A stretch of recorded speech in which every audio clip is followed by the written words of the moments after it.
আসসালামু আলাইকুম। আমি আজকে যাইতেছি পারুল ভাইয়ের সাথে ছাদে পাইপ ফেলানোর জন্য। তো আজকে পারুল ভাইয়ের যে অবস্থা, তার যে পরিস্থিতি, সেটা দেখে আমি শিহরিত এবং আমি সংকুচিত যে কখন কি যেন ঘটে যায়।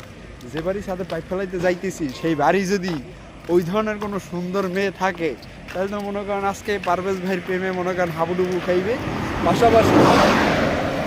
পাশাপাশি মনে করেন এক ধরনের বিয়ের প্রস্তাবও চলে আসতে পারে পারভেজের নামে। তো সবাই যারা এই ভিডিওটা দেখবেন, সবাই পারভেজের জন্য দোয়া করবেন এবং সে যেন অতি সত্তর একটা পরেশগার নেককার দুইটা বাচ্চাওয়ালা যেন একটা বিবি পায়।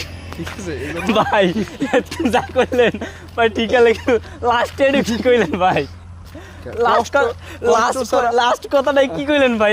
এটা কেমন কথা কইলেন ভাই? কষ্ট ছাড়া তুমি মনে করো একটা ভালো কিছু পাইতে না ভাই, ওগুলো আমার কষ্ট ছাড়া ভাই লাগবে না। আমি কষ্ট করি ভাই, এগুলো আমি কামাচ্ছি।